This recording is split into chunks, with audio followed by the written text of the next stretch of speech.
Hola chicos, buenas tardes. Bueno, si se acuerdan de mí, yo hice un video hace ya 3 meses, delito contra la propiedad. Bueno, seguimos en la misma, seguimos con la cuarentena y bueno, tenemos que acostumbrarnos a esta nueva vida, ¿no? Esta nueva normalidad. Bueno, voy a hacer un video, una clase sobre delito contra la administración pública, que eso, bueno, vamos a ver. Voy a tratar de darle los delitos más importantes, no voy a poder darles todo. Y lo que sí quiero que sepan es que, bueno, voy a darles los conceptos fundamentales, tratar de sacarles las dudas para que puedan entenderlos. Pero ustedes van a tener que fondear en los libros, ¿no es cierto? Porque si no, no se puede abarcar, es muy largo, ¿no? Así que voy a intentar de poder resolverles las dudas que generalmente presentan en estos temas y los problemas que hay. Así que, bueno. Vamos a empezar entonces, delito contra la administración pública, que es la bolilla 13, son 2 bolillas, 13 y 14, y fíjense, ¿no?, la importancia del bien jurídico protegido acá. Nos insume 2 bolillas. Entonces, cuando hablamos de delito contra la administración pública, si recuerdan cuando hablé de delito contra la propiedad, ustedes recordarán que les dije si teníamos que preguntarnos si era un concepto amplio o restringido.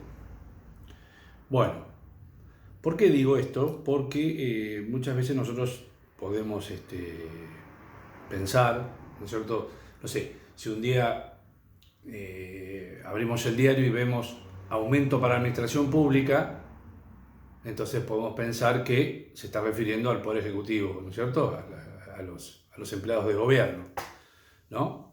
Porque si no sería aumento en el Poder Judicial. Entonces ustedes me preguntarán, ¿a eso se refiere la administración pública, al poder administrador? No. Acá, desde el punto de vista penal, administración pública es un término amplio, comprensivo de todos los poderes del Estado, de las funciones, tanto administrativa, judicial como legislativa. Entonces, de alguna manera, cuando piensen en delito en la administración pública, piensen en todos los poderes y en todas las funciones, ¿no? Muy bien. Obviamente que acá nosotros vamos a tener un personaje, de alguna manera, para llamarlo así, ¿no?, coloquialmente, que es el funcionario público. Lo vamos a ver en todos los delitos, ¿no? Y entonces, que habría que nos preguntemos, ¿no?, a qué se refieren los delitos de la administración pública que están vinculados con los funcionarios públicos. Y entonces, todos, por ejemplo, conocemos que está el delito de atentado a la autoridad. Y obviamente, en ese delito se está protegiendo al funcionario público, ¿no?, que es intimidado para que haga o deje de hacer algo propio de su función. ¿No es cierto? El funcionario que representa al Estado en ese caso, ¿no? Entonces, son delitos que protegen al funcionario público. Pero también tenemos otros delitos, como por ejemplo la malversación de caudales públicos. Entonces, vemos la maniobra delictiva la comete ¿quién? El funcionario público. Entonces, aquí vemos que en este caso, este tipo de delitos no protege del funcionario público, ¿no? Fíjense, ¿no? Y luego tenemos también delitos donde el Estado se protege tanto del particular como del funcionario público, que la figura clave en ese caso es el cohecho, ¿no?, donde ambos se ponen de acuerdo para cometer un ilícito, como lo vamos a ver más adelante. Entonces fíjense, ¿no?, la amplitud. De alguna manera protege al funcionario, se protege del funcionario y se protege del funcionario y del particular, para que vean, es decir, las distintas formas en que pueden atacarse la administración pública. Así que entonces vamos a ver que el bien jurídico protegido, ¿no?, es el objeto de protección, es la regularidad y eficiencia de la función pública, concebida esta en el sentido más lato posible. Más lato posible es más amplio. Se refiere al normal, ordenado y legal desenvolvimiento de la función de los órganos del Estado. Bueno, muy bien. Es importante, entonces estábamos hablando recién ¿no? de nuestro personaje que es el funcionario público, ¿no? Y tenemos que, de alguna manera, conceptualizarlo bien para entender de qué es lo que estamos hablando cuando hablamos de funcionario público, ¿no? Y vamos a ver que el artículo 77, ¿no? Que es un artículo donde aclara algunos conceptos en materia penal y nos da definiciones, dice lo siguiente respecto del funcionario público, ¿no? Artículo 77 dice, tercer párrafo, por los términos funcionario público, entre comillas, ¿no? y empleado público, usados en este código, se designa a todo el que participa accidental o permanentemente del ejercicio de funciones públicas, sea por elección popular o por nombramiento de autoridad competente. Claro, ustedes lo leen y dicen, ¿qué es esto? ¿No? ¿Qué es lo que nos está diciendo? Y en realidad saben que ustedes fíjense que en el derecho administrativo, ¿no? se distingue bien. El funcionario público es aquel que representa al Estado, ¿no? frente a los administrados, que somos todos nosotros. El funcionario ejecuta la función pública, ¿no? En cambio, el empleado es una persona designada por la autoridad competente que presta servicios en el orden interno, ayuda a la función, pero no la ejerce solo ni en compañía de otros, la función pública, ¿no? Entonces hay una distinción clave. Entonces, y la pregunta es, esa distinción del derecho administrativo tan clara, ¿no es cierto? ¿Cómo se explica acá? Porque habla por los términos funcionario público y empleado público. Pero ustedes fíjense y dice, usados en este código se designa a todo el que participa accidental o permanente del ejercicio de funciones públicas, sea por elección popular o por nombramiento de autoridad competente. En realidad, lo que está definiendo es la función pública. ¿Y qué es lo que está diciendo? Dice que funcionario público es aquel funcionario que siempre es funcionario público, como puede ser un juez, un secretario, un ministro, ¿no es cierto? Y también lo puede ser, eventualmente, en un acto determinado, un particular. Normalmente no es funcionario público, pero para el caso concreto lo es. Como podría ser, supóngase que un juez tiene que notificar una resolución urgente y no está el oficial de justicia, entonces, ad hoc es para el caso, nombra a un empleado de su juzgado para que vaya a notificar esa resolución. Y entonces, ese empleado, que normalmente es empleado, en ese caso concreto, se comporta como funcionario público cuando va a notificar esa resolución. Pero ¿quién lo designó? Y lo designó ad hoc, para el caso, el juez. Ese es el sentido de excepcional. Por eso entonces dice, ¿eso es función pública? Sí, también es función pública. ¿Por un funcionario público? No, por un empleado que es revestido de la condición de funcionario público para ese caso concreto. Luego vuelve a la normalidad en el sentido, por ahí es un pinche de mesa de entrada, que trabaja, obviamente, no ejerce funciones públicas, sino que ayuda en trabajos internos de la administración. Es muy interesante, yo se los voy a dar, no sé si ustedes lo pueden, como se llama, consultar la jurisprudencia y doctrina, ¿no es cierto?, de la cátedra. Hay un artículo, ¿ven? Se llama, estos son 2 páginas, el significado del concepto funcionario público y Código Penal, de Ricardo Núñez. Ricardo Núñez fue un gran tratadista del derecho penal cordobés, fallecido hace tiempo ya, ¿no? Donde sacó un artículo muy interesante sobre el significado del concepto de funcionario público, que es lo que estoy hablando ahora, ¿no? Y que es importante que lo lean y estén al tanto, ¿no? Porque, bueno, les va a aclarar un montón de cosas. Otro tema que, para ir entrando de a poco sobre esto, es a ver, si no sabemos nada de esto, de funcionario público, ¿cómo podríamos decir? Podríamos decir, bueno, a ver, el funcionario público es el que gana más que el empleado público. ¿Siempre es así? No, normalmente es así, casi siempre es así, pero no siempre. Entonces, si no es así, ¿cuál sería la respuesta para conceptualizar eso? Porque hay que ver, vamos a ver personas que están muy mal pagas, pero que ejercen función pública. Precisamente porque, bueno, de alguna manera representan al Estado, ¿no es cierto?, en algunas funciones que lamentablemente no están bien remuneradas. Y por ahí otras personas de la misma repartición, ¿no es cierto?, no ejercen ninguna función, pero ganan el doble que esos funcionarios públicos. Por ejemplo, ya les doy el dato. Fíjense,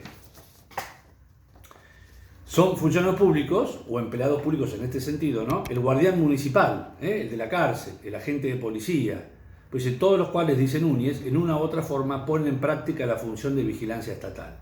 Es decir, los guardianes municipales, el que nos puede decir no pisa el césped, es una función, por precaria que la vean o no les parece importante, es una función pública, pero ganan muy poco, ¿no es cierto?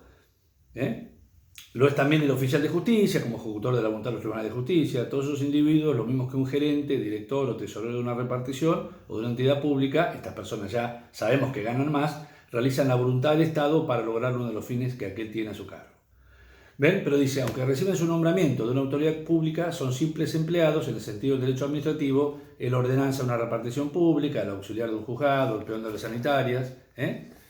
Y por ejemplo, esto lo cita Bielsa, que fue un gran administrativista, dice, todos los que en una administración fiscal solo se limitan a examinar documentación, realizar o verificar operaciones de cálculo, escribir, redactar documentación interna, pero fíjense que estos son empleados, pero son empleados calificados, pero no ejercen una función pública. Pueden ser buenísimos, incluso mejor que un funcionario, pero no tienen firma, trabajan en forma interna. Es como yo les dijera que, no sé, que mañana en el Congreso hay un empleado de lujo que redacta lo que va a ser luego la ley. Sí, pero no aparece esa persona. Y puede tener un cargo jerárquico alto, pero no ejerce función pública. A diferencia por ahí con el guardia cárcel, que sabemos que está muy mal pago, o el zorro gris, o el agente policial, que ejerce la función pública de vigilar y de la seguridad. Y fíjense que de alguna manera, volviendo al 77, cuando hablábamos, ¿cuál es el funcionario, es decir, que siempre es funcionario público, ¿no?, en su función? Dice aquel que es el que ejerce funciones públicas por elección popular, como puede ser el presidente, el vice, los diputados, senadores, o por nombramiento de autoridad competente, como es el juez, ¿no?, como es el secretario de juzgado, que lo nombra el juez, a propuesta del juez, y lo nombra, bueno, en su caso lo nombra la Cámara o la Corte, el caso nuestro de provincia. ¿Ven? Pero obviamente son funcionarios permanentes. Como les decía recién, tenemos otros tipos de funcionarios que son, lo hacen en forma excepcional, como recién les di el ejemplo, y vamos a ver otros. Ahora les voy a leer lo que dice Núñez, dice, ¿ven? Dice, a veces, a pesar de que la persona cuenta con un nombramiento de una autoridad pública, en virtud de la cual participa en un servicio de naturaleza pública, como es, por ejemplo, el judicial, aquí ya no es un funcionario público, es un empleado administrativo, dice. Luego, el juez y el secretario de un tribunal de justicia son funcionarios o empleados públicos en el sentido del Código Penal, porque a su designación por autoridad competente se une el hecho de que para fines públicos participan respectivamente en la expresión de la voluntad estatal decisoria de los pleitos y de la fe pública. Es decir, el juez, ¿cuál es su función? Decide los pleitos que tiene a su cargo, de lo que es competente. ¿Y cuál es la función del secretario? El secretario es un escribano, da fe de los actos pasados en su presencia. Esa es la función del secretario, la fundamental. Dice, fíjense, también son funcionarios el fiscal y el defensor oficial en lo criminal, ya que en representación del Estado realizan la función pública acusatoria, el caso fiscal, o defensiva del defensor. Y dice, miren, igualmente tiene esa calidad el conjuez y el defensor designado de oficio, porque accidentalmente, para el caso, mediante el nombramiento de la autoridad competente, para hacerlo, por cuenta del orden del Estado, cumplen la función pública de acusar o defender. ¿Ven? Estos son en unas listas que se anotan, personas que están, por ejemplo, un abogado se anota en una lista de conjuez, y por ahí sale sorteado para resolver una causa, donde se excusó, por ejemplo, no sé, o toda la Cámara o se excusó la Corte. Entonces, para un caso concreto, ese conjuez va a ser como un juez, pero para ese caso concreto, no para todos los expedientes que hay en esa cámara, en ese juzgado o en esa corte. ¿Me entienden? A eso es cuando la ley, hablando de empleado o funcionario público, dice en forma permanente o accidental. Accidental son esos casos. Tenemos el accidental, por el caso que les di antes, cuando el juez nombra a un empleado para que vaya a notificar algo. El último empleado del juzgado. Se lo designa a Juan Pérez para que vaya a notificar a fulano de tal, en la calle tal y tal y tal. Entonces tiene todas las facultades y derechos de un funcionario público que va a notificar. Para ad hoc, para el caso concreto es. Y lo mismo la lista de los conjueces o de defensores o fiscales que salen sorteados eventualmente, por ahí salen sorteados, si yo fuera abogado de la matrícula y me anoto, salgo en 2 años, tienen que resolver la causa, no sé, López, ¿ven? Entonces, para ese caso concreto voy a ser juez, por eso habla con juez. Después, otra aclaración, dice, miren esto que importante, pero no es funcionario público, con arreglo al artículo 77, aunque tampoco es un empleado público en el sentido administrativo, el defensor de confianza, el defensor particular, en lo criminal. Porque si bien es designado por el juez, claro, lo designa en el expediente, no representa al Estado, sino exclusivamente a su cliente. Esto diferencia su situación del defensor oficial y del defensor designado de oficio entre los abogados de la lista, los cuales, a la par de esa representación, lo mismo que el defensor particular, es decir, lo representan a su cliente, la diferencia es que tienen la del Estado, por cuya cuenta y orden actúan. Es decir, si yo soy defensor oficial, voy a cobrar tanto por mes y voy a defender a todos los que tengan, no tengan defensa particular. Cambio el defensor particular, lo mismo que yo, tiene que defenderlo, pero lo hace por cuenta propia, ¿no? Es decir, le paga a su cliente. A nosotros nos paga el Estado, ¿no? Al defensor oficial. Bueno, es un funcionario empleado público a los efectos penales, el curador del insano, es el que lo representa al insano, ¿no? Desde que su nombramiento proviene del juez, que es autoridad competente al respecto, y que por cuenta y orden del Estado gobierna a la persona y los bienes del incapaz. Entonces, lo importante de esto es que ustedes sepan que tenemos los funcionarios, los lógicos que ustedes entienden, y también los designados en forma excepcional. Vimos el caso del empleado raso, que el juez lo designa para el caso concreto, para que actúe incluso como oficial de justicia, o como notificador, para ese caso, porque no está el que debe estar. Y también tenemos, por ejemplo, los abogados de la matrícula se anotan en listas de defensores oficiales o de conjueces y que salen sorteados cada tanto. Después se les regula un honorario. Y también tenemos, fíjense, hay una situación de hecho que son los casos en que, supóngase cualquier persona, ¿no? Un ciudadano común, sale a la calle y ve que alguien está tratando de abrir, forzando un auto para robarlo. Y bueno, y va y trata de detenerlo, y supónganse que el malhechor le pega una trompada y bueno, se trenzan en lucha ahí, y bueno, finalmente lo reduce. Además de la tentativa de robo de automotor en la vía pública, va a tener resistencia a la autoridad. Entonces, ¿pero cómo? ¿Autoridad si es un particular? No, porque vamos a ver que el propio código lo inviste de carácter de funcionario, el artículo 240, cuando dice lo siguiente.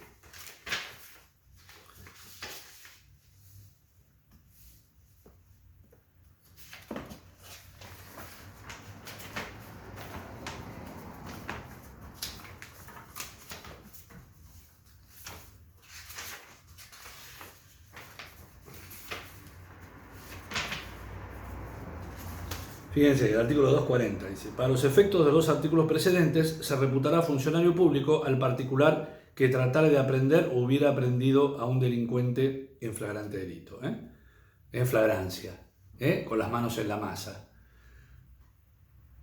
Es decir, puede o no actuar. Si actúa y la persona se resiste, bueno, es considerado un funcionario público, entonces resistencia a la autoridad.